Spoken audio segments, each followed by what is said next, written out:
So, hello and welcome to BioBasics Huddle. A very warm welcome to everyone. And this is Ramesh Chandran from BioBasics. Some of you may be new to BioBasics. As an introduction, BioBasics is an organic food company which has been working for the past 5 years, offering over 300 odd organic, chemical-free whole food products, ranging from vegetables, fruits, etc., to grocery items like rices, dals, and millets, oils, etc. And rices is our one of our specialities. So you can order all these online and offline. Some of you may be new to huddles. So these are get-togethers mainly among friends, where we talk about things that matter to all of us: food, farming, sustainability, agriculture, etc. And today in our huddle, we want to focus on rice, the staple of the South, the most loved grain down here, but unfortunately, probably the most maligned as well. And so we felt the need to clear the air, talk openly about rice, its benefits, its varieties, how traditional it is, and how modern it can be, and how it can satisfy all of us who have grown up on rice, and how it can be made attractive to the younger generation who is looking for something more interesting. So this is our biobasics way of knowing the food that we eat. And the oft repeated joke among us is that, most children today possibly, or at least some children, might think that rice is grown on trees or that it comes from the supermarkets. So let us spend a little bit of time educating ourselves about rice, the processing and such. Because rice is wedded to our tradition, to our heritage and to our lives. So much so that we celebrate most of our milestones of our lives with rice. Be it the first solid meal that we give our child, which in Malayalam we call it Choruna, or we call Annaprashanam in Tamil, or the Sadhya at a wedding, or during Pongal or Onam or Vishu or any of the festivities, or even after death. We use rice as part of the ceremonies. And so rice is so very an integral part of our lives. And even if you look at our day-to-day lives, we start our day with an idli dosa, and then for lunch we have rice. We probably eat rice even during sickness in kanji, or we have avals and pohas as part of our breakfast, or even the puffed rice or kurmure as it's called. We use rice in so many forms, and the versatility of rice is probably also unmatched by any other grain. But on the flip side, there is so much of maligning of rice, of this grain. And we are going through a phase where rice is being avoided. I remember in the 80s as a school child, we had heard a lot about how coconut oil was bad for health. And it had cholesterol, and it was supposed to be bad for the heart, and so on. And at home, I remember my mother had switched over from coconut oil to palm oil. And turns out, 30 years later, we know now that all that was baseless, and probably it was being told just to bring in some more sales for the palm oil industry. So our ancestors have been eating rice. Our ancestors have been consuming coconut oil since time immemorial. And there is probably a lot of misinformation about rice. So to talk about this and more, we have with us Sridevi Lakshmi Kuti. She is the founder of BioBasics. She is also the conscience keeper of BioBasics, the one who is responsible for our sourcing from our farmers and also our face to the consumers. And many of you would have interacted with BioBasics, have actually seen either her letters behind the bills that we send out, or the direct messages on WhatsApp or email. And some of you might have even spoken to her about one product or the other over the phone. Now, she's been working in the space of safe food and sustainable agriculture for the past 15 years across US, Europe, and India. And she's closely associated with a campaign called Save Our Rice. It is a campaign across 6 states in India, which is dedicated to conserve over 1,000 varieties of rice. And she has written numerous articles on food and farming in the Hindu, in Coimbatore. And above all, she is my wife, my friend, my partner in crime for the past 28 years. So as you can see, talking about rice cannot get more personal than that. But before we get into a conversation with Devi, just wanted to let you all know that this session is being recorded, so all of you are on mute. But we want this session to be as interactive as possible. So please type in your questions in the chat box, and Madhu, who's the host, will pick up those questions and we will post it to Devi as and when she finishes the presentation. This whole session should not take more than an hour. She will talk about rice for the next 40 minutes. We have some questions for her. And after that, please stay with us till the very end if you need the contact details of BioBasics so that you can directly reach out to us for any questions, anything that you like. And please, before you leave your feedback also so that we can make these sessions better in the future. So that's it from me. I turn it over to Devi. So let me first request Devi to start off. Devi, would you like to start by telling everyone how you got into rice? And how did you get involved, and why did you get involved? Thank you. Good evening, everyone. To start with, I am the co-founder of BioBasics, not the founder of BioBasics. And it's only the founder who could have convinced me to come on a Zoom, because I generally like to write about things, but don't like to come on camera. So, but then rice is a topic which is very close to my heart. So we are constantly about rice. So how did I get into it? Like the Save Our Rice campaign, which I got involved with in 2008. It was quite fortuitous that I got involved with it when Usha and Sridhar of Tunnel asked me, I think when we had returned from our stint in US in 2008, they said there's this campaign on rice. So I said, okay, I mean, I know I love rice. I can eat it anytime. But a campaign on rice, what do we do? She said, you know, we're supposed to get farmers to conserve varieties. So I said, okay, let me join the campaign. I don't know what I'm going to do. I mean, I don't know much about rice.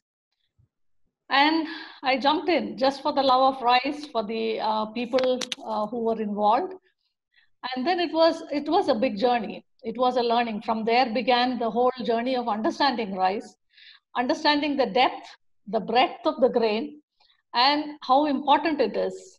And at the same time, what's happening today with rice, that you know, I mean, on one hand, we say people have in the South moved to wheat, saying that rice is caused diabetes, rice is not good, so let's all have wheat for dinner. A lot of people in the last few years have started moving into millets, saying millets is good for the urban population. So there has been a general feeling that rice is not appropriate. We should reduce the amount of rice that we eat, and many such conception. So people are like, there are people who tell us that, you know, I don't have rice at all for a meal. So so I was also surprised. I mean, during that point when we talk about save our rice, it was like, you know, when nobody wants rice, why are we trying to save it? But we realized that there is so much of diversity to rice in India.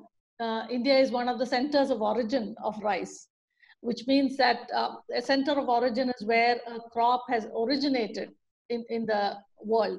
So India is one of the centers of origin of rice, and we had, I mean, recorded about 100,000 varieties of rice. And even as close as the 1960s, Dr. Richaria had recorded about 20,000, 19,000 land races of rice. So it's a big, it's a very, very deep and far, you know, broad area. So, and once I jumped in, it has been a roller coaster journey, and it is a journey I don't think will end as long as I work or as long as I'm involved with food, or even after that. No, so you touched upon my next question. So basically, I wanted to ask as to so many people now have been moving towards roti, chapati instead of rice at dinner, as you said. And here in Tamil Nadu, at least, there's quite a bit of movement towards millets. So why rice in the first place? So, you know, why should we be looking at rice? You mentioned the heritage part of it, but is there any other reason, nutritional or otherwise, that we should be looking at rice? What are the other reasons that we should be looking at rice for? Basically, I think there are different schools of nutrition now. There are people who say that we don't even need to eat grains, and there are people who say that we need to move to other grains other than rice. I think all grains have value. It depends on which geography that you live in. I mean, the grains that grow in your geography, it's great for you to have it. And it's great for you to have all kinds of grain. So I wouldn't say that, you should give up on a particular grain. Rice, particularly if you look at it, 52% of the world feeds itself mainly on rice, which means that as of today, it is the most popular grain in the world. And we live in the tropics. Rice grows in all the areas which has heavy rains or along and the coastal areas. So different parts of India, if you look at it, the south, the west coast, the east coast, all these areas, and then the Chhattisgarh, Jharkhand belt, Bihar, UP, the Gangetic Plains, everywhere rice grows. So rice is a crop which naturally grows in so many parts of India. And the other factor is from a diet perspective. Rice is the only non-allergenic grain you have. There are no allergies associated with rice. So if you look at wheat, you have gluten allergies, you have celiac disease, or millets. There are certain millets which have a certain amount of toxicity involved. So you have to, be careful that you have it in a certain way. And rice is easily digestible. Rice is supposed to be suitable for all body types according to Ayurveda. So if you go for an Ayurveda protocol, rice is their preferred grain because they think, they feel that that is the easiest to digest. But what has happened is maybe possibly rice has got maligned because the way we consume rice today is so denatured. What rice actually is and what rice has become and how it reaches our plate, there's a huge variation. Today we have completely polished rice. We have just a few varieties, maybe they are improved varieties which are grown mainly for better yield or some other requirement. And then we have it, kind of like a monocrop, a particular kind of, just a very boring commodity it has become. Instead of a heritage grain, which has so many particularities, it has just become a mass produced commodity grown using a lot of chemicals. And then after doing all that, we blame that particular grain as something bad for us. It is we who have kind of, added all these negative elements into growing of rice, into processing of rice, and into the way rice is consumed.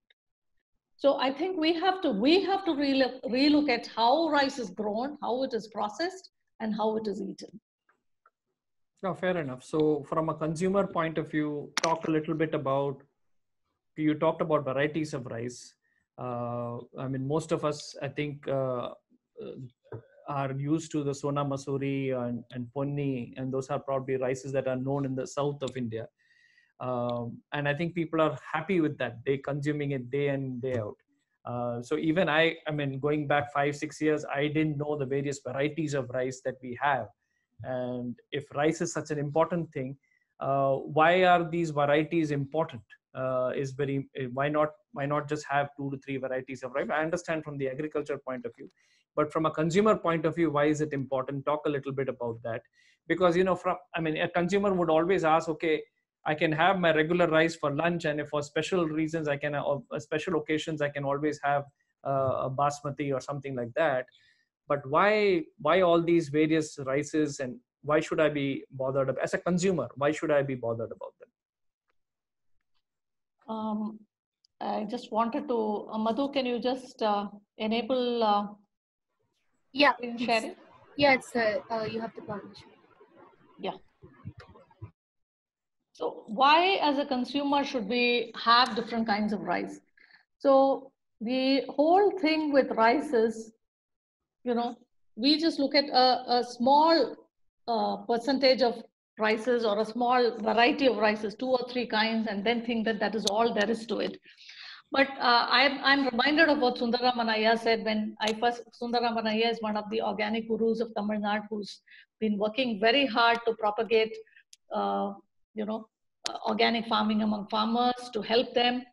And I told him when we moved here that, I work on Seva rice and we conserve traditional varieties. I would like to promote them. I would like to support it. He said, yeah, I mean, that's so meaningful because see, we have so much of variety of rice, and each of these grains, each of these varieties have their own composition. They have different micronutrients. So maybe if we have different rices, we will all get the different sets of micronutrients that these varieties would have. Some would have more zinc, some would have more iron, something else would have magnesium. One of the rices which has more bran, the bran would have some other properties. So what he intuitively said is exactly what we are finding when during the campaign and otherwise when we are doing testing the rices for nutritive properties. Each traditional variety you find has, a different set of properties. So, and it also varies on the different kinds of colored rices. I mean, rice is not this one white thing that we see. So if you just look at even this picture, I mean, rice ranges from black to red to brown to white.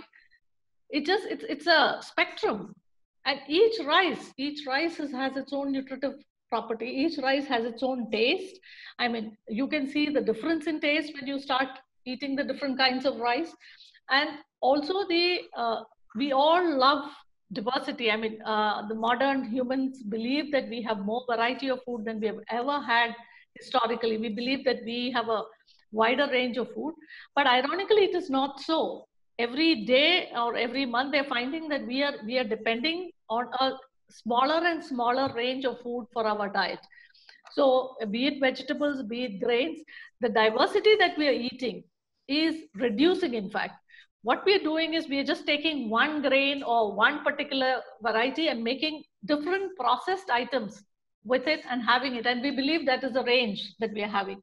But having true diversity, as we call it, eating diversity is more important than eating variety. So instead of having a single type of rice and making different preparations with it, one could try just having different kinds of rice and making different things with it. So each of these rices, it's not only the preparations that matter, it is also the inherent taste of the rice and inherent nutritive property of the rice that you get. Okay, so you had these. Can you talk a little bit about the rices you are showing on the screen? So these are just a small range of traditional rices. So this is from one of the series that we ran called the Rices of Wayanad. So as part of rice conservation, we have had a lot of revival in Wayanad. Wayanad in Kerala has a lot of rices. So Vayachandala is a particular variety of rice, which from the tribal community, we heard that they give it to lactating women and pregnant women. And they say that it is high iron and it's very good for the women. Then you have the Tondi rice.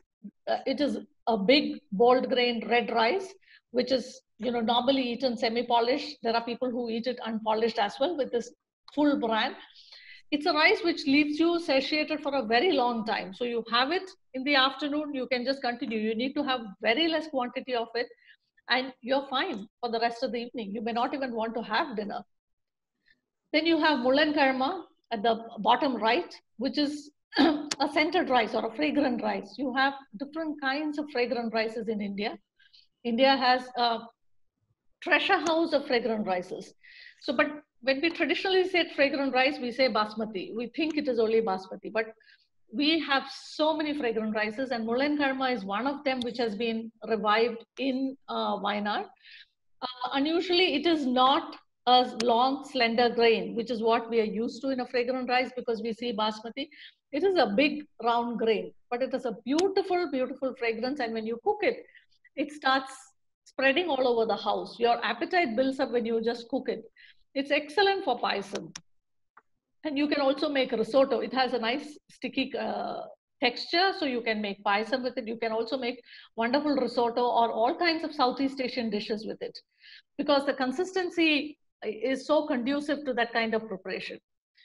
Gandhakashale, interestingly, is a rice again which grows in the Western Ghats on the in Wayanad and in some parts of Karnataka.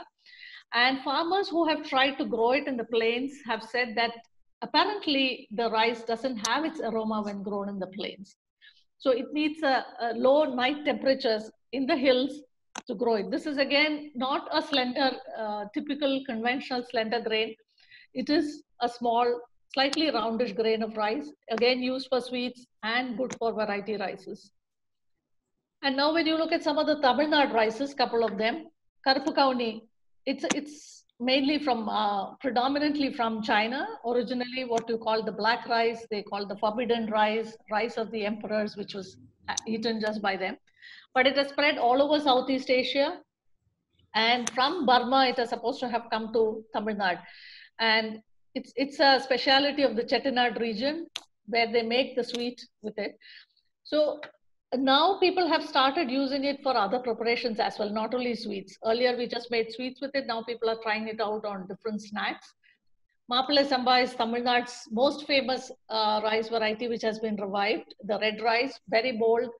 Apparently the tale goes that the potential son-in-law is fed this so that he can prove his strength and win the bride. This rice here is Kuruva, again from Kerala. It is believed that this may have gone from Tamil Nadu to Kerala. It's a very small grained rice, very beautiful, very tasty, with a nutty flavor. Govindabhog is from West Bengal, delicious buttery kind of rice, which is, they say the Seths in Kolkata, the old Kolkata, had the Krishna or their temple of the Lord, and they started making their prasad with this rice. That is how it got its name of Govindo Bhog, the Bhog for Govindo. That is how. It's an absolutely delicious rice. You can just try anything from table rice to kheer to risottos. And this is cooked Kuruva, the Gandhakashali again cooked. This is a red rice, Uma. So this is just a smattering of rices. I mean, we in BioBasics itself, we carry over 20-25 rices. And in the revival campaign that I was involved with, we had revived over 1,000 varieties of rice across 6 states. So this is just a glimpse of the diversity. So some of these, Devi, are raw rices. Some of them are parboiled. So can you talk a little bit about, because many people in India, at least in the north, are not familiar with this whole process of parboiling of rice. So can you talk a little bit about the processing that goes behind rice? So rice is, I keep thinking rice is not just a commodity. It is something valuable. It is a heritage. It is a passion. It is rice is life. For the farmers who grow it, for the people who love to eat it, it requires enormous commitment to grow rice. It is a task which requires considerable amount of skill, a lot of support from nature, and a particular kind of devotion, I believe. And you also need nature's bounty. You need nature to support you, and a farmer who's patient through the year who can grow this crop for you. It's a long process to bring a grain of rice to the plate. So for those of you, I mean, it starts with land preparation. You have to have the land prepared in a particular way because it's in flooded fields that paddy grows. And then you do the sowing. It doesn't end with sowing. You have to, so there are farmers who are still plowing with the bullock carts, even though most of them have moved to tractors. And after sowing, rice has something called transplanting. So you don't actually let the rice grow in the beds where it's sown. It's actually transplanted with a particular distance, with more spacing. And after which you take care of it for 2 months or 3 months, depending on the duration of the variety. So you have short duration to medium duration to long duration varieties. And once it's harvested, we come to what you call the parboiling. So parboiling is like, this is the old fashioned way of the traditional way of doing parboiling. You have these large vessels into which you put the harvested paddy in, boil it till the paddy just ruptures. And then you take it out and dry the paddy. You dry the paddy till the moisture go down. You dry it in the sun, you dry it in the shade. The moisture comes below, usually below 14% or something. And then it is stored and it is milled for, so here it is, the drying is being done and then it is milled. So parboiling is this rice which has undergone this process, and the same process is undertaken in the mill as well. So After that, when the parboiling is done, you can see the millers. This is from the mill where we visit and we get our rice mill. So this is what she calls the chew test. So how does a person who's parboiling and checking this rice, deciding on the consistency, whether it's parboiled to the correct extent, it is ready to be milled. So she takes these paddy grains, which are partly erupted, as you can see, and then opens it, splits it, and chews it. So she knows from the consistency, the skill, is so beautiful. I mean, we were just watching her just chew it. And then she decides whether the rice is ready to be milled. And so when we say parboil, and this is the rice which is parboiled, and in parboiled rice, the particularity is one, it retains its, when it is milled, you get better recovery rate. That is, you get more rice to paddy. There is less breakage, so it's more beneficial for the farmer. It keeps for longer without getting bad, losing its quality, inherent qualities. Third, it is good. It has lower glycemic index. So for the consumer who eats it, it is better than eating its counterpart, the raw rice counterpart, because it has a lower glycemic index. And the fourth thing is, it also, the main thing, let us say, is the fact that during this parboiling process, the nutritive properties from the husk and the bran move towards the rice grain. So your rice grain becomes full of nutrition. And this, if you see, the parboiled rice is used in most of the coastal areas, in most of the rice growing areas, but there are areas where parboiled rice is not popular. Whereas raw rice, if you look at it, is rice when you just harvest the paddy, you dry it, and then you mill it. But in the case of raw rice, what you have to do is you have to store it for 3 to 4 months, 4 to 5 months, for it to kind of become, get that consistency where the milled rice has good cooking quality. You cannot mill raw rice immediately after harvest because the cooking quality is terrible then. The rice becomes partly sticky, partly uncooked. So raw rice has to be aged, whereas parboiled rice can be processed right after harvest and parboiling.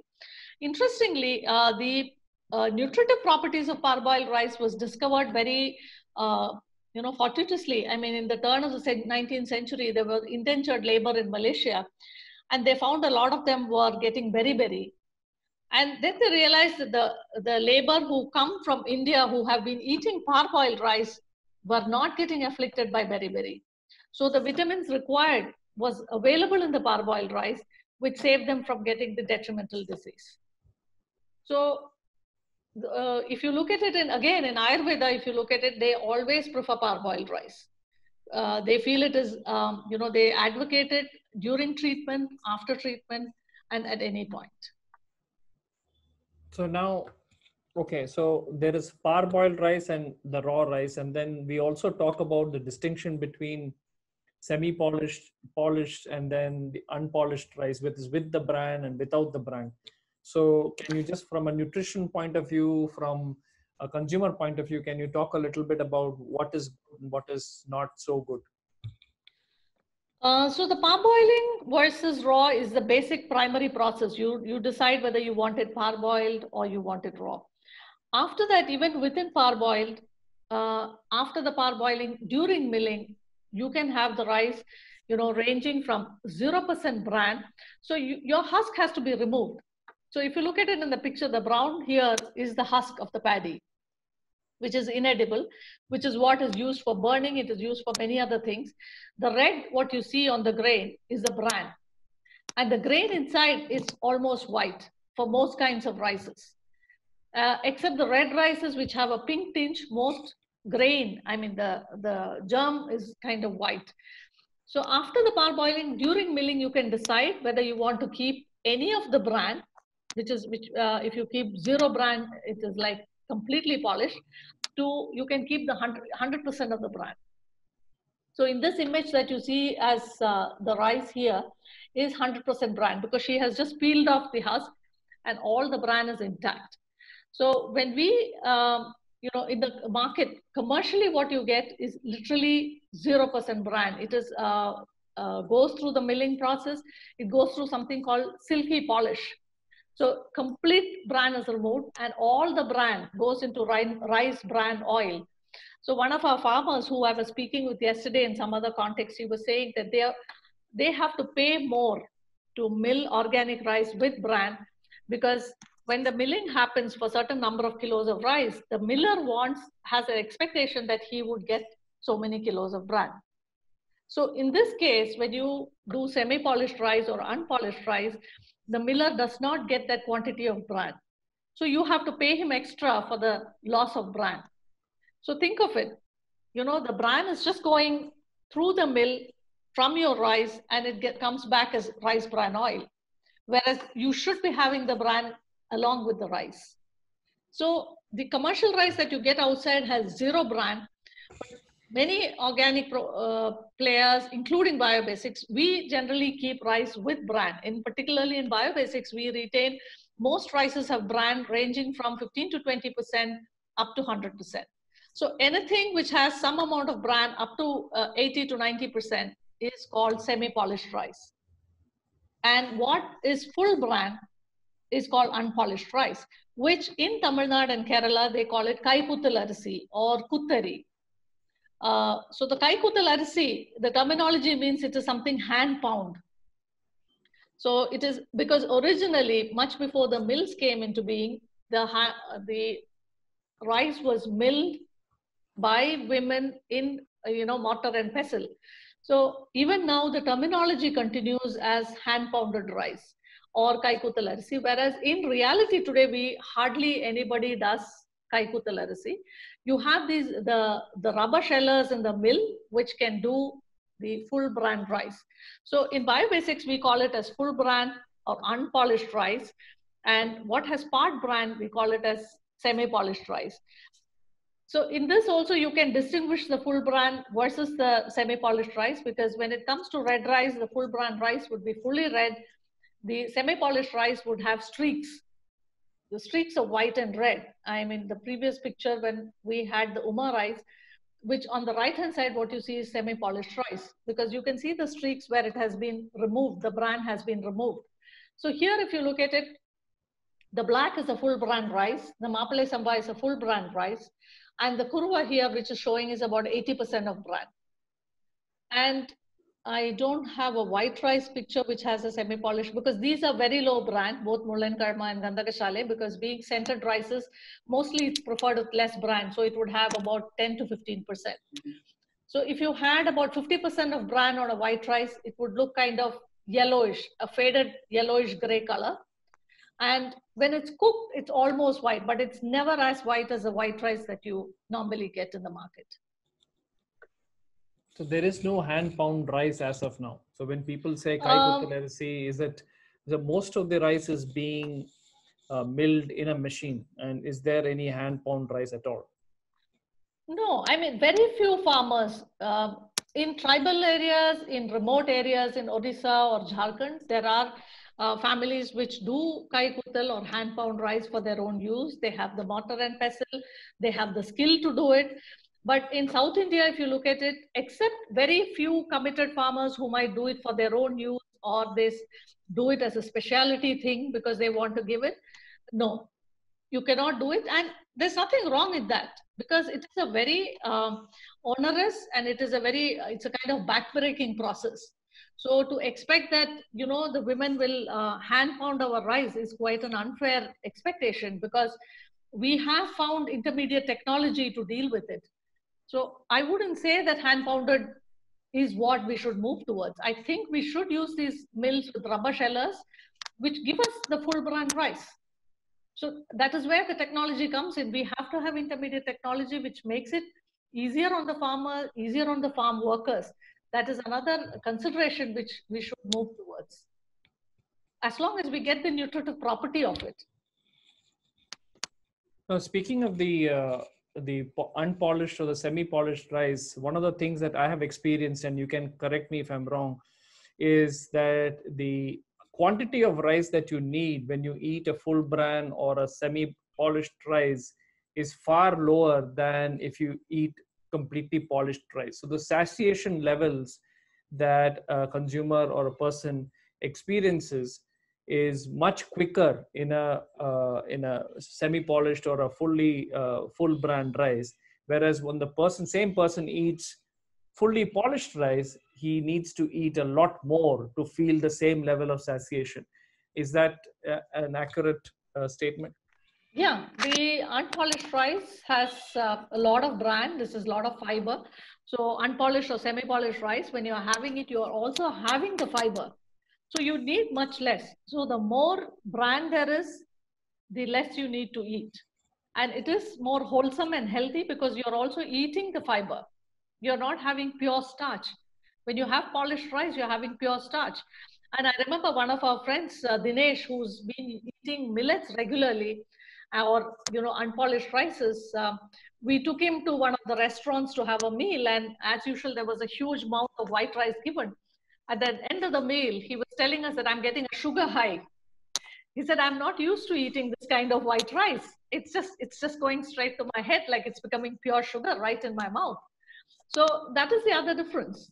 So here, when you have fiber, it kind of digests slowly. The sugars are released more slowly. You eat much less, the sugars are released more slowly, and you have a lot of fiber and roughage that goes into your diet. So when people look at organic rice, when people look at unpolished rice, they say it's expensive. Well, the factor is that you need to eat much less of it. Much less, yeah. And you're eating the right quantity. You can enjoy the rice without putting on weight, without your sugar levels rising. It's much lower. So you don't have to give up something which is so dear to you, because I find so many diabetics, so many pre-diabetics or people who are worried about getting diabetes, giving up on rice completely. So which you don't have to if you eat it the right way. If you eat it semi-polished and you do develop a taste for it. It is not like, today eating white rice, completely polished white rice is difficult for me, because I've got so used to the red rice or the semi-polished rice, the other one seems a little empty. And after a point, even though I'm not satiated, I'm not able to continue eating it. So definitely, and this is a cultivated taste. I mean, we have all developed taste for Mexican food, Vietnamese food, Ethiopian food. Why not for our traditional rices? Why don't we just try, different kinds of rice? So why don't we have, like I keep saying that, let us have a year of 12 rices. Try a new rice every month. Now I need to get to the main point that I'm more interested in. I think many of us would be interested in. Okay, what can you do with rice? Tell us a little bit about, because at some level, for children particularly, or even people who are looking to do a lot of cuisines, rice seems to be quite boring. So talk a little bit. I know you've got some slides up there. So talk a little bit about what can you do with our plain old, good old rice? Well, lots. I mean, I'm the wrong person to say it, because I think quite a few years of my adult life, I have just cooked table rice, just put it out there. I guess I grew up eating red rice, so I have an inclination towards it, because I remember my mother saying that, our great grandmother used to send us red rice from our own farm for many years. So I guess I have that, it's right there in my memory bank. But at some point it stopped, and my parents also moved to white rice. And it's the journey of rice was, it started about 10 years. And I remember when we were in Europe, I used to carry red rice in my precious 23, 24 kilos of baggage allowed. 5 kilos used to be red rice, and which made our Sunday meals. But it's recently when I started working with the farmers, I mean, what happened with us was, we were all busy, telling farmers about seed saving. And then after a couple of seasons or a couple of years, initially the farmers were busy trying to figure out how to conserve the traditional varieties. And then they mastered that. And then they turned around and asked us, look, we have all this paddy, now what are we supposed to do? That's when we realized that people have to eat this paddy. It's not enough to grow it. I mean, it's not enough that people eat ponni rice or basmati rice, and then we are growing all this heritage paddy. So we started working on, cooking all these rices. So the last few years for me has been like cooking more varieties of rice than I have cooked and eaten all those years leading up to it. So now here I am, I mean, trying different things with rice. And I must say it's great. I'm enjoying the process. It's a lot of fun. And I enjoy telling others also to try all these things. So this is something we made with black rice, because black rice has always had a sweet, and I said, like, that's so constraining. Why don't we try having it in some other form? So just made a, black rice bowl. The key was to mix the black rice with a little bit of salt and coconut milk, which just brought out its nutty flavor, and you just get some sauteed vegetables and add it to it. And we did a risotto with red rice, because always it's believed that, you have to do the arborio rice or the jasmine rice to do a risotto, but no, red rice is sticky enough. It has the properties. You can do that.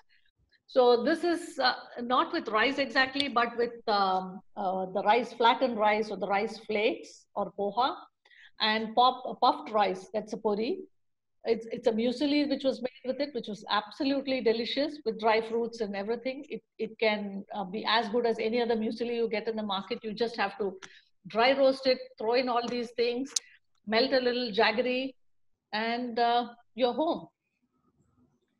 This is, we got some jasmine rice from our farmer in West Bengal.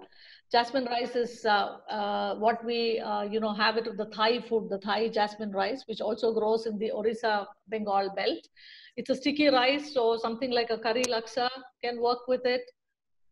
And this is the Maple Samba puri. We have the red rice puri, which makes amazing bhel. So it's absolutely delicious. If you want junk food for your children, why not? Why not a bhel which can be made, which can be rustled up in a jiffy? Then the red rice poha, made into a, aloo poha, which is a Maharashtrian favorite, which is a favorite at home. And of course, kanji. Kanji, this is the month of kanji. In fact, we have been running a small campaign since July 15th, which lasts up to August 15th. This is a period in Kerala, which is the peak of the monsoons. And that is the time for, rebuilding your health, or, rejuvenating your body. And one of the things that Ayurveda, or the Karkidagam, during the month of Karkidagam, what is advocated is having kanji. Kanji is simply rice porridge. And I was asked by a few people, how do we make kanji? Well, with normal rice, there's nothing much to be done. You just add more water while cooking it. Maybe you overcook it a bit so that your kanji kind of gets a more richer consistency than the rice you have. Kanji is great with red rice. I wouldn't advocate kanji so much with white rice, with the exception of one rice which is coming up. But generally with red rice, it's got a nice nutty flavor. You have the bran. All you need is some moong dal or a chutney, some pickle, and you're home. It's like, it's our desi soup. We go for all these exotic soups, and kanji can make an excellent soup.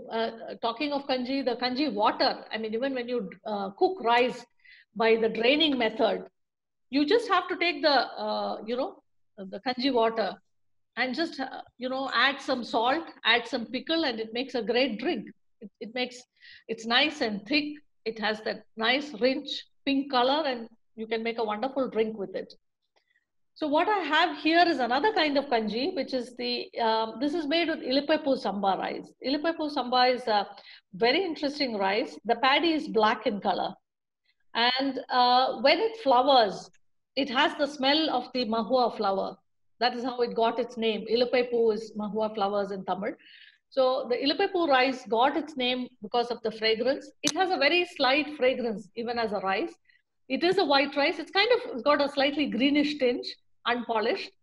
This is a black paddy. So when you look at the paddy, it's there in the first image. I can go back to it.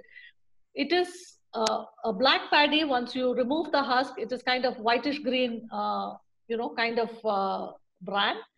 We made a coconut milk rice with it. It came out exceedingly well. This was the first time we were attempting something like this. It was simply great. This is our all-time favorite, Govinda Bhog. It's a very buttery, very nutty rice. So we have made a kheer with it, and the black rice, the kheer, not only the savory, but it's also the kheer. So while talking of the Ilipaipu Samba rice, I can show you where the Ilipaipu Samba paddy is. It's there in one of the, see, on the right-hand side, if you look at the paddy grain, is black. This is the Illipeppoo paddy. It's the farmer's son who's holding that bunch of rice, one of the farmers who gives us the Illipeppoo rice. So this is just a smattering of things that I have been personally trying.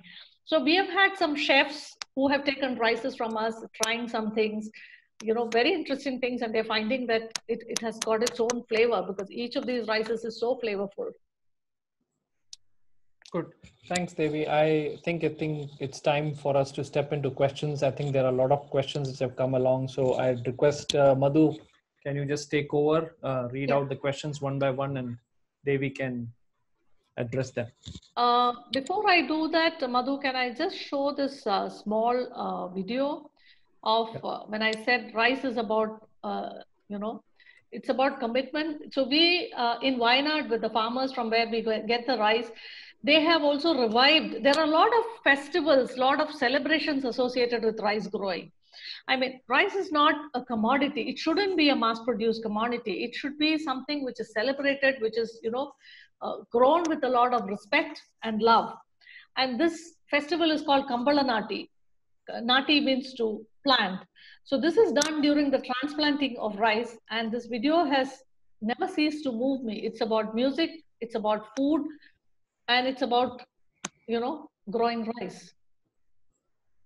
So you need to stop sharing and go on to the video and then share that again. Okay. Sorry. So I have to go back to. You stop sharing this screen. Yeah. Oh, okay. So it's you can't. And then go back and share the video you want to share. Okay. So I share screen again. Yes. Yes. Okay. So I share screen and then go back to the video. Where can I find it? Okay, here it is.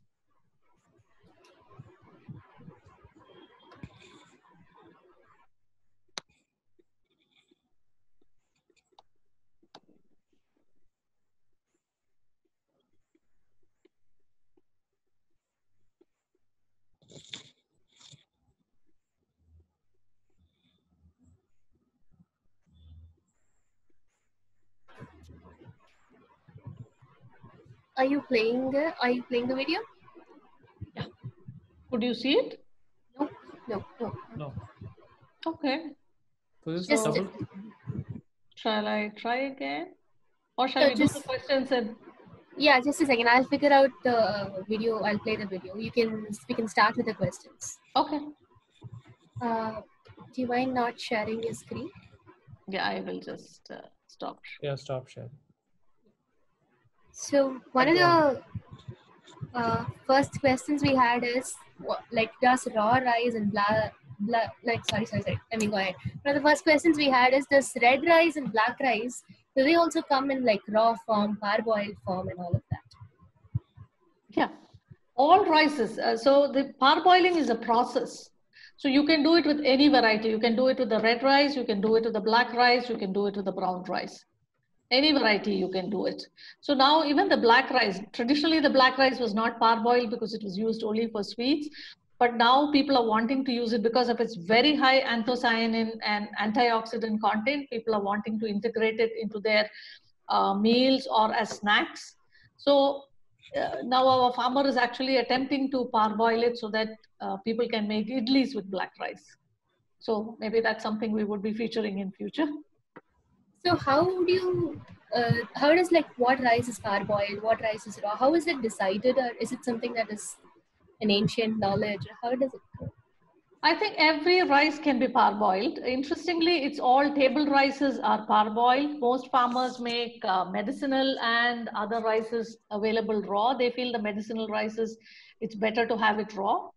The scented rices are used raw because they feel that parboiling some of the scented rices may lose some of the scent. So it is had raw. But having said that, in Tamil Nadu, there is a new culture of having Jeeraga Samba as a table rice. Jeeraga Samba is a scented rice from Tamil Nadu, which is usually had for biryani or nechor or something. But it is being consumed as a high-end table rice, and people are using it parboiled. The same thing with Tulai Panji in West Bengal, which is a lovely scented rice. and it is now being consumed as a high-end table rice parboiled. So whatever is used as table rice, people have a preference for parboiled rices. Yeah. And whatever is for scented rices, medicinal rices is preferred as raw. We have a bunch of questions from Maya, ma'am. I'm just going to make it all into one because they kind of talk about the same thing.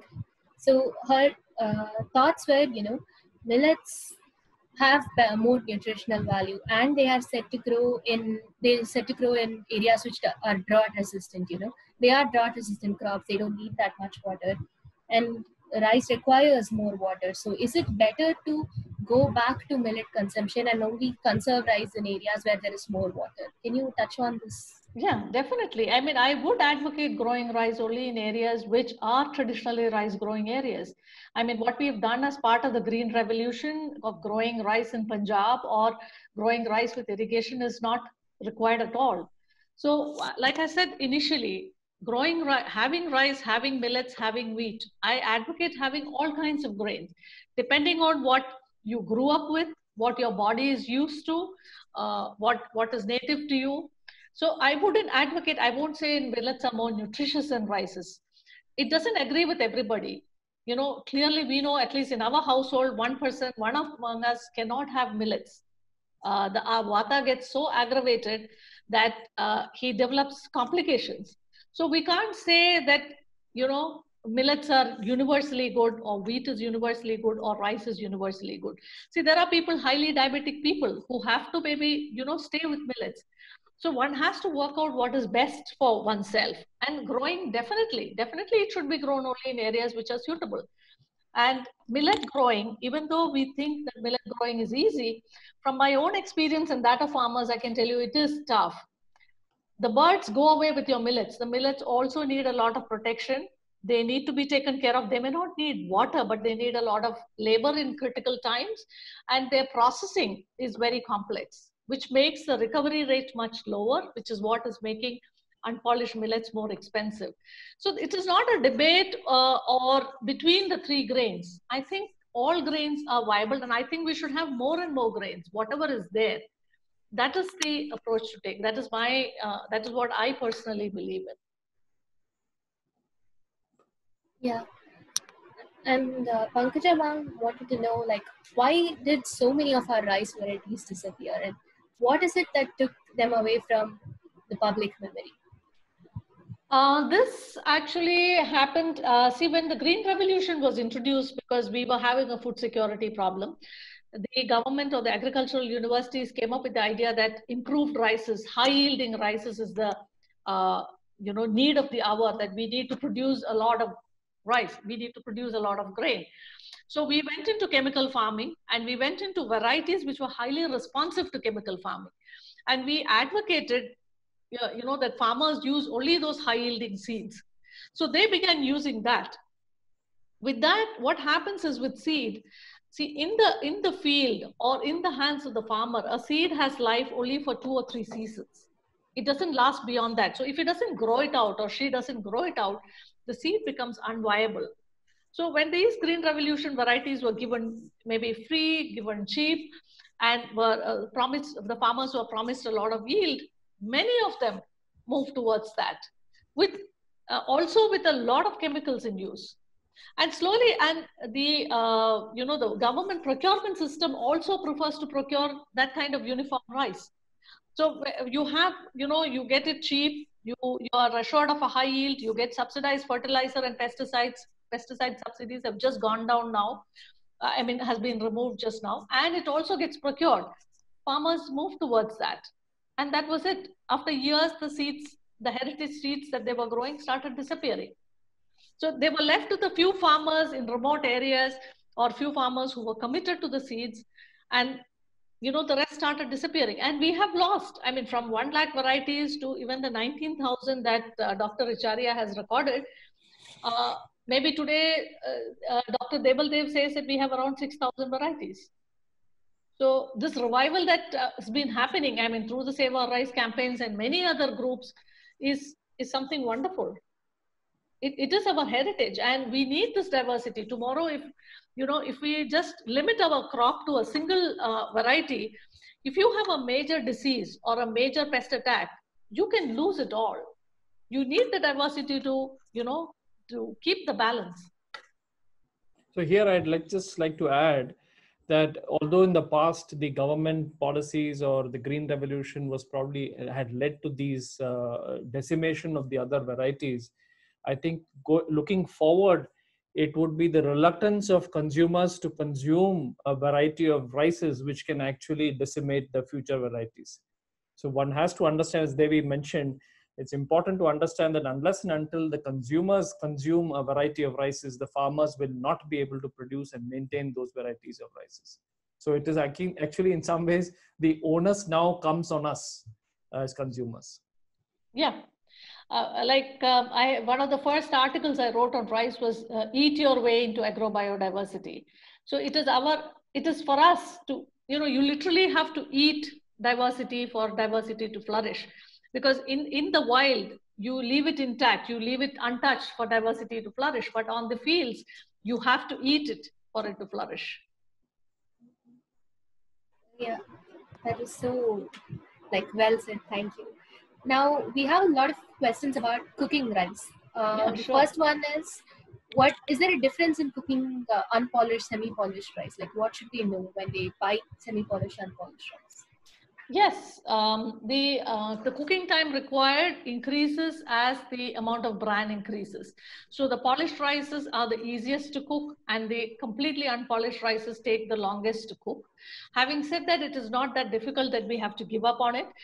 So most rices with bran would be ideally cooked, the parboiled ones. And counterintuitively, the parboiled rices, which people think are pre-cooked or half-cooked, take longer to cook than the raw rices, the raw rice of the same variety.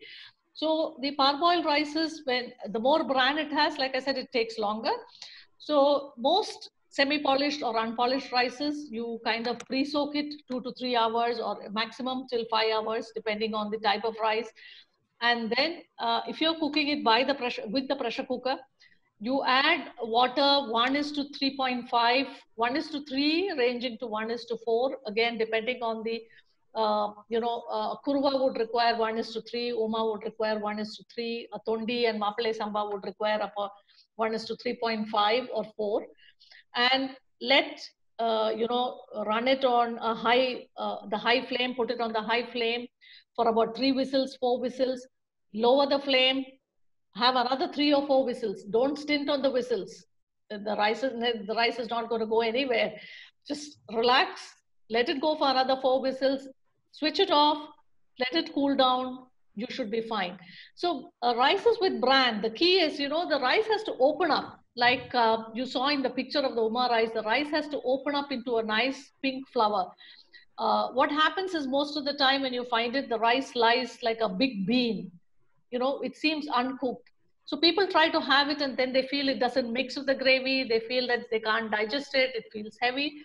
Ideally, the rice should open up with bran rices, and it looks like a flower.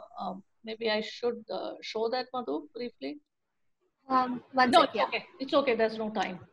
We can always go back to it. We have another question about soaking rice. Can they soak it overnight? How long should they soak? I would ideally say max 5 hours. I mean, overnight soaking, I would say only for the black rice, because the parboiled rices, when you soak too long, when you cook it, it gets a little watery and you may not like the cooked consistency. So I would suggest that most rices 2 to 3 hours should do. So ideally what we do is just get up in the morning when you're putting something to drink, maybe a hot tea or coffee, you just, put your rice to soak. And you'd be ready to cook it by the time your breakfast is done. And what is the best way to cook rice in the urban kitchens? Is pressure cooker okay? I would say open vessels, the traditional way is the best way, and then you drain out the kanji. That would be ideal, but even I compromise and do the cooker because the other one takes a long time, and I may have to leave for work, so I also go with the cooker. I think it comes a close second. Anand sir wants to know if there are some rice recommendations for people with joint pain or arthritis. Ayurveda recommends Navara for arthritic conditions and joint pains, but I wouldn't personally recommend anything because I'm not qualified to say that a certain rice would address a certain ailment, because as all my doctor friends, be it the ones who follow Ayurveda, allopathy or naturopathy say, it is a combination of factors and we shouldn't be doling out advice without looking at the holistic condition. But traditionally, Navara, the Navara rice is supposed to be good for all kinds of joint issues. It is had in Kerala from very long time. We have a question that is asking if you could touch on dry land rice varieties. Yeah, see, dryland rice varieties, there are certain varieties, like I mentioned, that usually rice is grown in flooded fields. The flooding is done not for the rice. The flooding is done to prevent the weeds. Because one of the biggest problems in rice cultivation is weeds, and the cost of weeding is so high. That's what makes organic rice so much more expensive than conventionally grown rice, because a conventional rice can use chemicals. And weeding takes up so much of labor that the difference between organic and non-organic rice, the price increases tremendously because the weeding has to be done. And standing water controls the weeds. But there are certain varieties which grow upland, that is, they don't need the flooding. But even with those varieties, what we have experienced is weeding is a big problem. The weed infestation is pretty high. And even during the campaign, we had tried upland varieties, but we got defeated by the weeds. But I'm sure there are upland varieties, and particularly tribal communities are known to grow upland varieties, but many of them have done burn and slash. So they do cultivation in an area only one time, then they move on. So maybe because of that, it is easier. Yeah, definitely there are upland varieties. We have a question from Manoj sir. He wants your advice, like a couple of little pointers as to like how he can incorporate more variety for daily consumption. And he has he's in a household with 50 plus aged individuals, and he lives in North. So what do you recommend in terms of adding rice variety? So I think what happens is the older people tend to be a little reluctant to, try new rices because they feel that, they can't digest it. Interestingly, in my parents' case, where I have tried to, both of them grew up eating red rice, then they moved around the country and they all moved to white rice. And 12 years back when I got into the campaign, it's like, I was all about rice, and I was trying to tell my then aged father that he has to eat red rice. And he said, no, I can't do it. I mean, and he was right. He couldn't handle the red rice. And he loved Gandhakashale. He, whose appetite was failing, he loved Gandhakashale, and that is what worked for him. On the contrary, my mother now lives on red rice. I mean, she was reluctant to start it. She said, it is difficult to cook. It takes me too long. Maybe my gas will run out. But today, one of the main meals she has a day is a red rice kanji. And it has alleviated a lot of her aches and pains. So I think what we do, go about it, is we check what works. So I tell people that you buy small quantities of different rice and see what works for you, in the family. Another easy way of integrating it is into idlis and doshas. The red rice, if you want to integrate, you can get a red rice which is suitable for making idli, and people are more receptive to it. That is another thing. A third way is to integrate it or incorporate it in things like puttu, appam, idiyappam, kolkate, whatever snacks or different items that we make, we can make with red rice flour. Another very interesting way to add red and black rices to your diet is through poha or raval. So there is black rice, black poha available, red rice poha available. Both are great. So that is another way it can be integrated. So it is trial and error, I would say. There is no surefire recipe where you can say that, but if you tell us that, our children like this, we had an instance where a friend's daughter refused to eat red rice because she said it didn't look nice. We have this Rajamudi rice, which when cooked, it has red and white grains. And when it was cooked, it looks pink, and she loved it. So like somebody who didn't want to have red rice, she was ready to have the pink rice. So I think each household has to approach it differently. We do make a lot of suggestions individually to people. If they call us up and, you know, message us, we can suggest different varieties in terms of, you know, what is suitable.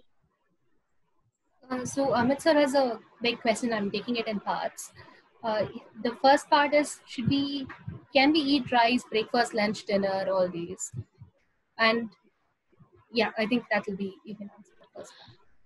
If you ask somebody from Kerala, yes, yes, yes.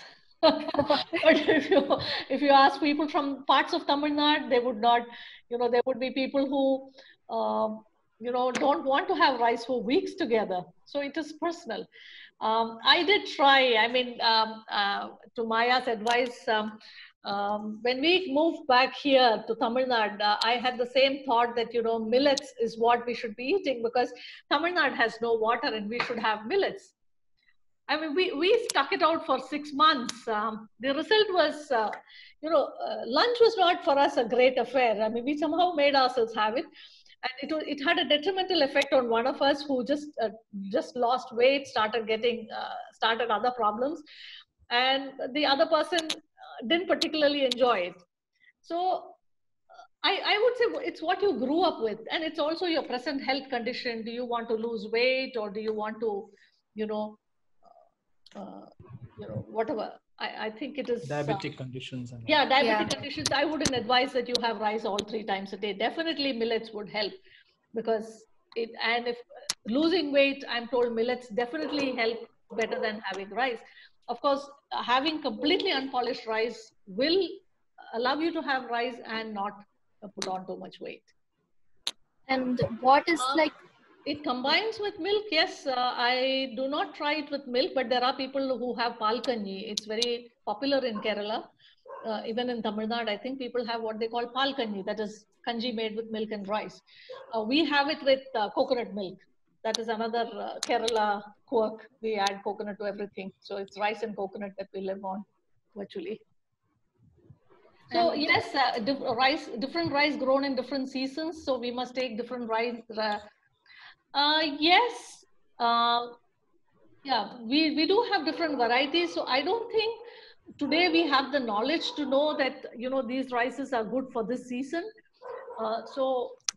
That we have a short duration summer rice. So there are these ancient texts which carry some information on it. But otherwise, today we don't have the detailed knowledge to say that, look, you have to eat this rice at this time. But generally, we know that aged rice has better cooking quality, and aged rice is supposed to be better according to ancient texts and also, you know, experience. But aged rice, there is one thing, how you age it, because it's only the commercial chemical rice which can be aged as rice. The traditional organic rice can be aged only as paddy because since it uses no chemicals, once you mill it, it can get, you know, infested within a few months, and it can also go rancid because it has the bran, and the bran carries the oil. And I think he was asking another part about like aged rice. Then how many years is it ideal to? There are people who keep their paddy for 1 or 2 years, but most farmers cannot manage the logistics of it because, you know, they are getting the new crop, so they have to empty out the granaries. But if you have a situation where you can keep, we used to have a farmer friend who used to keep he had a variety called Komal while we lived in Bombay. He used to age it for 18 months, his paddy. He had enough storage and then he would mill it and give it to us. So there is no ideal period that we know, but most farmers wouldn't want to age it beyond a year or year and a half because of logistical problems and having to store it. And they do find that infestation and loss to insect attacks increases. That is a problem with organic rice. So they wouldn't want to take the risk and lose their paddy. We have a farmer asking us, so he's growing Khichdi Samba and he wants to know how does he get a nutritional analysis done? Like how does he know? Yeah, there are labs which do the nutritional analysis. You can get it tested for quite a modest sum. You know, they will give you the nutritional profile. They have nutritional testing. They have testing to see heavy metal residues. There are tests available to see also pesticide residues. All these are available. Yeah, I think the final question, we are taking the final question.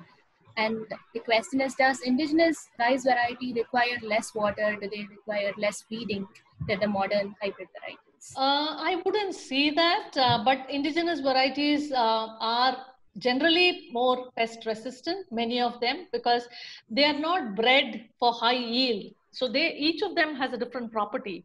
Some of them are for the rice quality. Like for instance, most scented rices have low yield, but because these grains are so flavorful, so we keep saying to produce such a scented rice, maybe the plant cannot afford to produce more than what it produces. Some of them are flood resistant, some of them are drought resistant. That is, we have rices which can just, when the flooding happens, it can just lie toppled over for 15 days and then come back, just stand up and grow for the rest of its period and get harvested. The indigenous rices have a particular character that many of them do well without chemical pesticides or chemical synthetic fertilizers. The modern varieties are, high yielding varieties, but they are also known as highly responsive varieties. That is, they respond to chemical application. So that is the one big difference. So you can succeed in organic farming. Your chances of succeeding in organic farming are much higher with traditional varieties. And the other thing is, when you don't contaminate the water and when you're growing rice in an area where rice is traditionally grown, the rice fields form water sinks. The classic case is Kerala, which we've been tracking for years now. My friends are experts who've been working on Kerala. Kerala has never faced huge droughts or floods. And we had paddy fields all over. Right from north to the southern tip, it's been paddy fields all over. So as you know, the Kerala topography, from the Western Ghats to the sea, every drop of water, if not collected, will reach the sea within 48 hours. The paddy fields in the plains is what has been the water sinks of Kerala. We have supposedly 44 perennial rivers. I don't know if all of them are perennial anymore. These rivers were fed by the rains. These rivers were also fed from the ground with the water table, which was pretty high. And paddy cultivation has been going down in Kerala, like, it's been a steep curve down. And now Kerala faces water shortages. So it is not while we were growing rice that we faced water shortages. It's when we stopped growing rice that we are facing water shortages. The well water levels are going down. The rivers are drying up. And the we're not floods. growing. And we grow only 15% of our rice requirement today in Kerala. We have buildings all over. We have paved roads. And we have no water. And the floods, I should mention. Yeah, and the floods are happening now. I think a little deviation from such a serious question. I'm going to play the Kambala Nati video so we can all get some joy. Yeah, that's a great way to end the evening.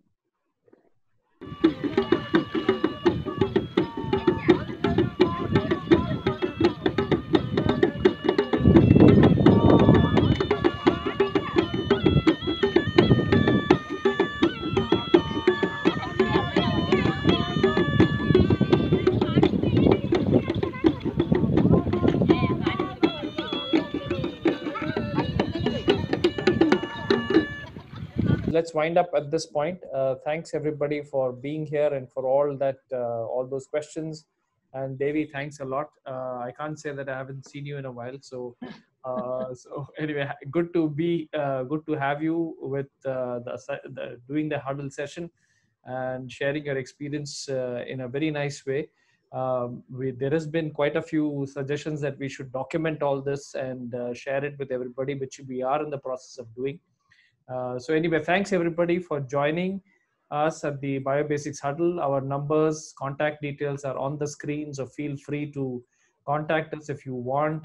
And the video recording of this session will be available on our BioBasics YouTube channel, so please subscribe to that and stay tuned until we have the next BioBasics Huddle.